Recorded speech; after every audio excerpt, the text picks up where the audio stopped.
അസ്സലാമു അലൈക്കും. വാലൈക്കും സലാം. വാടാ, വണ്ടി എടുത്തില്ലേ?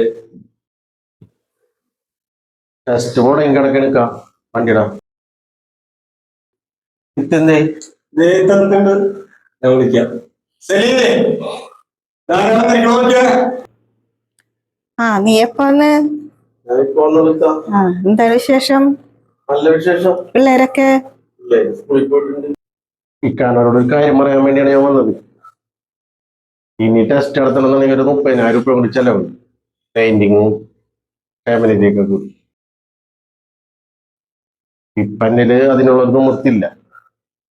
ഇക്കൊന്നും എന്നെ സഹായിക്കുകയാണെങ്കിൽ അതൊന്നും കാര്യങ്ങളൊന്നും റെഡിയാകും. അതിനുവേണ്ടിയാണ് ഞാൻ വന്നത് കടയിൽ. കാശിന്റെ ഒരു പരിപാടി നടക്കൂല മോനെ. നീ കണ്ടല്ലേ, അവിടെ നിന്ന് വരുമ്പോ ഈ വീട് കാണാൻ എന്ത് ഭംഗിയാ. അകത്തൊന്ന് കയറി നോക്ക്. ഇന്റീരിയറിന്റെ ഒരു പണി നടത്തിയിട്ടില്ല. എന്തായാലും ഒരു പൈസ ഈ അടുത്ത കാലത്ത് നിന്നെ സഹായിക്കാൻ എനിക്ക് പറ്റില്ല.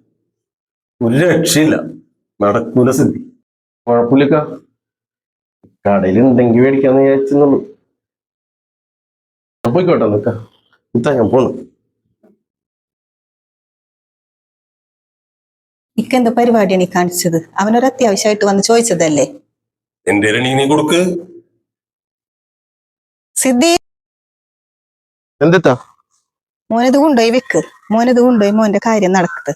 മോൻ ഇവിടെ നിന്ന് വിഷമിച്ച് പോണണ്ട ഞങ്ങക്ക് വല്ല സമാധാനം ഉണ്ടാവും. എനിക്ക് വേണ്ടിത്താ, അത് ഇക്കാക്ക് ചിലപ്പോ ഇഷ്ടാവൂല. അത് വേണ്ട. ഞാൻ അതും പറഞ്ഞ് ഇത്താനായിട്ട് ഇക്ക തല്ലുപിടിക്കും. അത് വേണ്ട. ഇക്കാടെ കാര്യം മക്കള് നോക്കണ്ട. ഇക്കാനോട് എന്ത് ചോദിച്ചാലും ഇല്ല ഇല്ല എന്നുള്ളൊരു വാക്കേ കേൾക്കുള്ളൂ. എന്താവശ്യമുണ്ടോ മക്കൾക്ക് ഇത്താനോട് പറയാം. ഇത്താനെ കൊണ്ട് പറ്റണേണെങ്കിൽ ഇത്ത ചെയ്തു തരാം. മോൻ വിഷമിക്കണ്ട. ഇത് കൊണ്ടുപോയി മോന്റെ കാര്യങ്ങൾ ഭംഗിയായിട്ട് നടക്കട്ടെ. 14 വയസ്സ് പോലെ ഇത്താനെ കാണുന്നത്. ഇത്താടെ സ്നേഹം ഒട്ടും കുറഞ്ഞിട്ടില്ല.